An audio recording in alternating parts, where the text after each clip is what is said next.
مومن جو فدا نقش کفے پائے نبی ہو زہر قدم آج بھی عالم کا خزینہ، گر سنت نبوی کی کرے پیروی امت،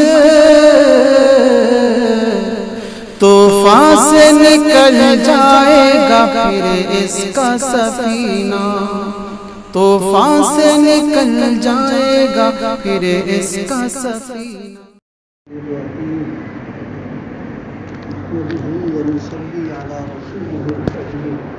اما بعد، کل مضمون چل رہا تھا امت کی کامیابی کی بنیاد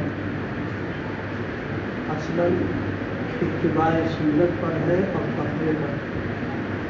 ان دونوں چیزوں کا جتنا زیادہ اہتمام اور اس کی فکر ہو، پھر وسائل اور اسباب کے اعتبار سے اگر کوئی کمی بھی ہے تو وہ دو چیزیں ایسی ہیں کہ اس کی برکت سے اللہ پاک کامیابی نصیب کرتا ہے۔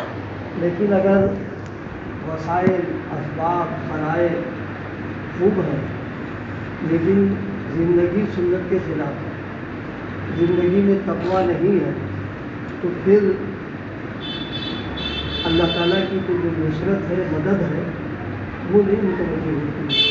اس نے اپنی نصرت اور مدد کا جو وعدہ کیا ہے وہ ایمان اور اتباع سنت اور تقوی پر کیا۔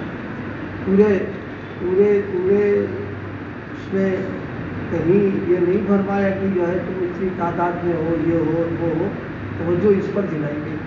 اسی لیے حضرت عبد العزیز رحمۃ اللہ علیہ کا ایک فرمان کل ذکر کیا گیا تھا کہ انہوں نے عین جنگ کی حالت میں فوج کے ذمہ دار کو ایک ہنگامی واجب التعمیل فرمان جاری کیا، آرڈیننس۔ فرمان میں تحریر فرمایا تھا کہ تم لوگ تقوی کو لازم پکڑو، علیکم بالتقویٰ، تمہاری کامیابی کا راز تقوی میں مثبت ہے، کیونکہ تمہاری تعداد اور تمہارا جنگی ساز و سامان تمہارے مقابل سے کم ہے، اس کے باوجود تم کامیاب ہو رہے ہو، یہ صرف تقوی کی برکت کی وجہ سے۔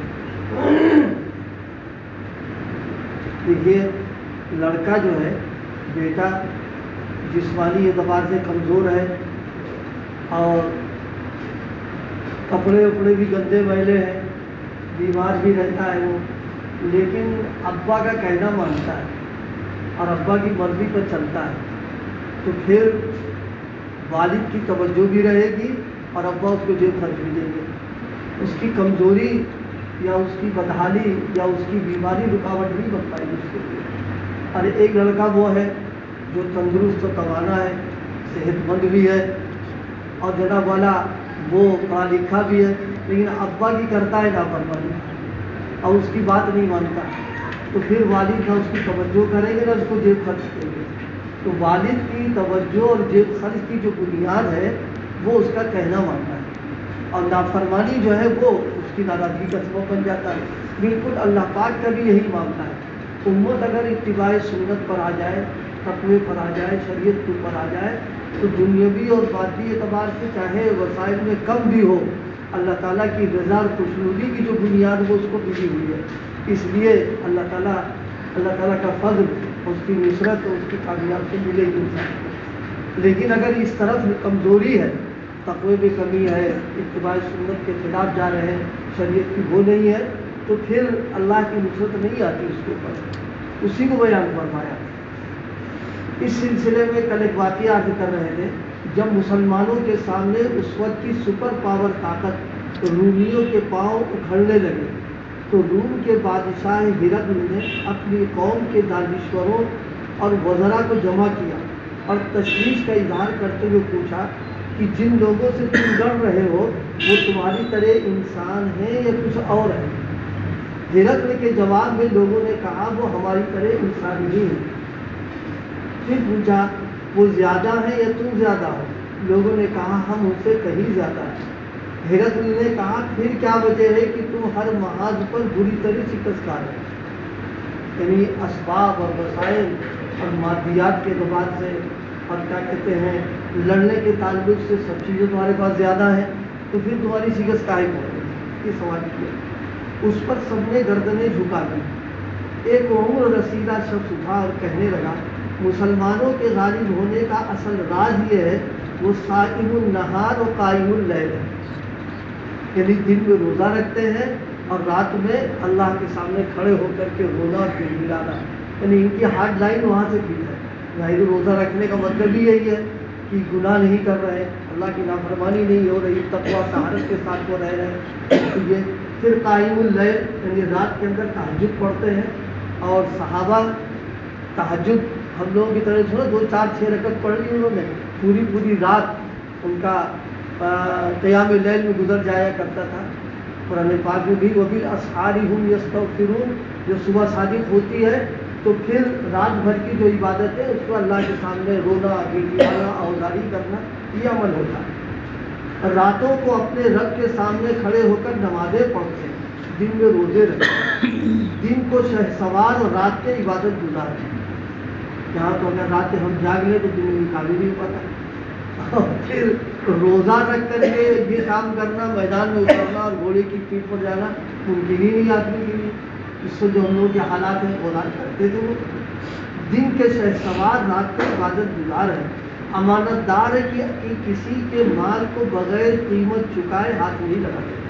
ان کو ضرورت پڑ گئی تو اب یہ نہیں کہ ہم فوجی ہیں اجناب والا، ہم آئے حکومت کرنے کے لیے، ہم یہ ہمارا مال نہیں، پہلے قیمت بعد اس کو دیتے تھے۔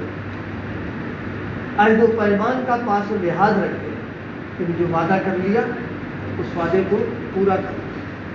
ایک واقعہ بہت مشہور ہے، تاریخی واقعہ، سیدنا حضرت معاویہ رضی اللہ عنہ کے زمانے میں معاہدہ ہوا تھا کہ اتنے دنوں تک جنگ نہیں ہوتی، تو وہ جو اگلا مقابل میں تھا وہ بھی مطمئن، یہ بھی مطمئن۔ سیدنا حضرت معاویہ رضی اللہ تعالیٰ عنہ بہت تیز تھا حضرت کا، تو معاہدہ ختم ہونے سے پہلے اس کے سرحد کے قریب اپنی جو ہے فوجیں کا انتظام کر دیا انہوں نے، ادھر جیسے وقت ختم ہو ادھر فوراً وہ حملہ کرا دیا۔ اب وہ غفلت میں تھے، فتح ہو گئی، سب کامیابی مل گئی۔ پیچھے سے ایک صحابی پیغام لے کر کے آ رہے ہیں، اور پیغام صرف وہ اتنا سنایا کہ بھائی وعدے کو پورا کرنا چاہیے، بدعہدی کرنا اور بددیانتی کرنا نہیں مناسب ہے۔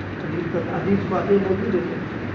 گھوڑے سے کھڑا جیسے ہی آواز پہنچی اور حقیقت حال معلوم ہوئی تو جیتا ہوا میدان حوالے کر دیا اور فوجوں کو پیچھے بلا دیا۔ یہ وعدے کی پابندی اور ایفا کرنا اسی کا نتیجہ تھا کہ ایسا موقع آ گیا کہ جو علاقہ جیت چکے تھے اور جہاں حکومت قائم کر لی تھی، معاہدہ ہو گیا تھا، ضرورت پڑ گئی وہاں بلانے کی، تو جس وقت مسلمان وہاں سے نکل کر کے جا رہے تھے تو رعایا رو رہی تھی اور رو کر کے یہ دعا کر رہے کہ خدا تم کو پھر واپس لائے اور تمہارے حاکم بن جاؤ۔ تو پوچھا کیا بات ہے؟ کہا کہ جب سے یہ آئے ہیں اس وقت سے پورے ملک میں امن و امان قائم ہے، اور جو معاہدہ کیا اس کی یہ پوری پاسداری کر رہے ہیں، جان کی، مال کی، عزت و آبرو کی حفاظت ہو رہی ہے، اسے ایک بادشاہ کو ہونا چاہیے اس طرح کر رہے ہیں۔ تو یہ صفات جب ہمارے اندر تھی تو لوگ ہم کو چھوڑنا پسند نہیں کر رہے تھے اور دعائیں کرتے تھے کہ تم پھر آؤ حکومت کروا کر کے، اور جانے پر رویا کرتے تھے۔ ان صفات کی بنیاد پر فرمایا کہ امانت دار عہد و پیمان کا پاس و لحاظ رکھتے ہیں، بھلائی کو پھیلاتے ہیں، برائی مٹاتے ہیں۔ آج یہ صفت ہماری ابھی کے اندر کمزور پڑ گئی ہے کہ ہم برائیوں کو پھیلا رہے ہیں اور بھلائیاں تو ہماری ذریعے سے تقویت نہیں مل پا رہی ہے، بلکہ برائیاں ہماری وجہ سے پھیل رہی ہیں۔ اگر ان کے درمیان آپس میں اختلاف بھی ہوتا ہے تو ہر فریق حق بات کو بلا چون و چرا تسلیم کرے۔ یہاں تو اپنی انا کے بارے صحیح بات بھی نہیں مانتے، چاہے مقدمہ چلے برسوں، لیکن ناک نیچی نہ ہو، لڑتے رہو برابر۔ یہ ان لوگوں کا معاملہ تھا۔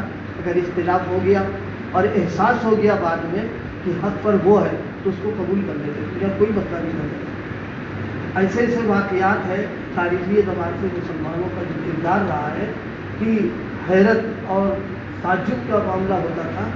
کہ ایک واقعہ مجھے یاد آیا، ایک صاحب پر کسی کا قرضہ تھا اور جن صاحب کا قرض تھا ان کو یاد بھی نہیں، وہ بھول گئے، کوئی مطالبہ بھی نہیں، لیکن جس کے اوپر قرض تھا اس نے کہا کہ میرے اوپر آپ کا اتنا قرضہ ہے، کہا اچھا دے دینا، اب نہ لڑنا نہ جھگڑنا، اتنی دیا نے کہا دے دینا۔ تھوڑے دیر کے بعد، تھوڑے وقفے کے بعد انہوں نے کہا کہ نہیں وہ تو ادا کر دیا، اچھا ٹھیک ادا کی بات کی جائے، یعنی اس قدر اتنی دیانت اور امانت صداقت کی اعتبار تھا کہ غلط بیانی نہیں کرے گا۔ اور آج کل تو معاملہ ایک دم سب الٹا ہو گیا ہمارے ساتھ سارا۔ فرما رہے ہیں کہ دوسری طرف ہمارا یہ حال ہے کہ رات میں شراب پیتے ہیں، دن میں بدکاری کو مبتلا رہتے ہیں۔ اس نے کہا دوسروں کا مال اور حق ہڑپ کرتے ہیں، وعدہ خلافی کرتے ہیں، ہمارا کردار ظالمانہ، ہماری طبیعت مفسدانہ ہے۔ ہرقل نے اس طرح حقیقت کو تسلیم کیا کہ ہاں بات تو یہی ان کی کامیابی کی، یہی سنتے ہیں۔